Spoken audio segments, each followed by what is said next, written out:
Hey guys, Gun Goober here. Today we're going to learn how to mount your scope so that your reticle is completely flat. Step 1, you're going to want to mount your gun into a gun vise. This is the one by Tipton. It's called the Ultra Gun Vise. It works great.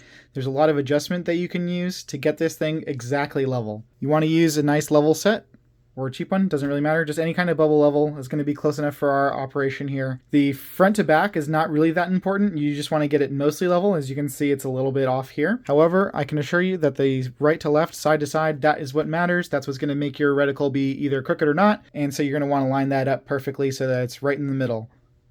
Some people also suggest that instead of lining it up right in the middle, you could line it up with the bubble touching one of the lines because that's more consistent. Just remember which line you touched. Now that the rifle is completely level, you're going to want to use the other level that comes in this pack, and you're going to attach this to the barrel. So attach this level to the barrel and match the level with your level on top. You can fine tune the adjustment here by using this knob once you've got it mostly correct. Once you've got them both matching each other and perfectly level, you can take the one off the receiver. So we're going to take this one off. Now we can place our mount onto the receiver.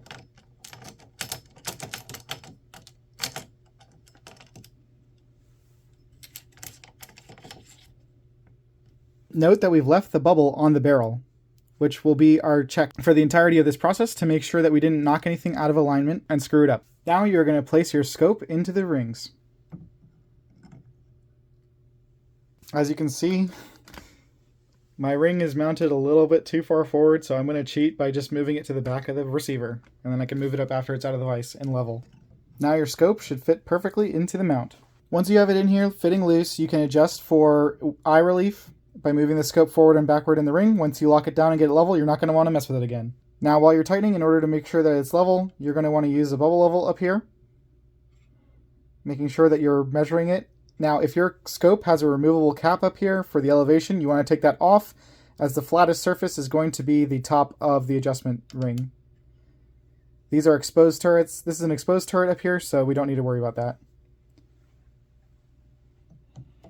I'm also cheating because the diving board is already mounted here, and I'm not going to take that off, and so it's going to come out to be perfectly level anyways, but for you guys doing it the first time, just watch the bubble level up here, and you'll be good. I'm going to still do it because I want to make sure, even though I know that it should be lined up because of this, hey, maybe something happens. While you're tightening these, you're going to want to make sure that you're doing so in an even fashion. At the beginning, you don't really have to worry too much about it because there's going to be a lot of slack that you got to take out anyways. So just go ahead and do all 4 of these in pretty much as good as you can, just until you start to feel any kind of resistance, then you should stop. So I felt a little bit there. Going to do the same.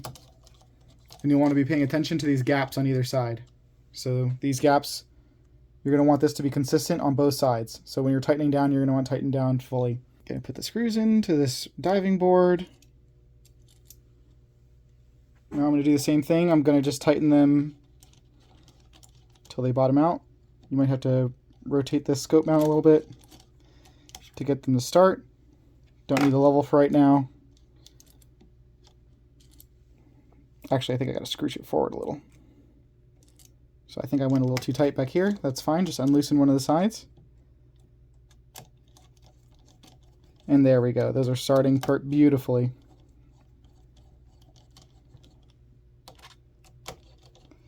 Again, as soon as you meet resistance, you're going to want to stop, because that's when you're going to want to switch to using the torque wrench, as well as doing it in a star pattern. So right now I'm just doing it with a regular driver just to get everything nice and close. Now on this ring in the back here, I know that this gap is huge on this side, so I want to try to minimize the gap, because there's only so much that you can fix once it's tight. So I got 2 of the screws just to be barely starting to feel resistance. And that is about the gap that you're going to want to see. The diving board is not going to have any gap. Now it's time for the torque wrench. Geissele recommends 15 inch-pounds.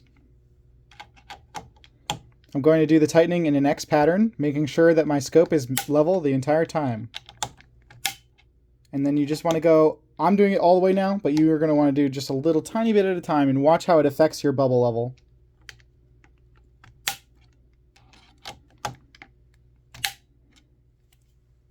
and the level should have stayed perfect. Match it with your one on the barrel still, and then you'll have a perfectly leveled scope.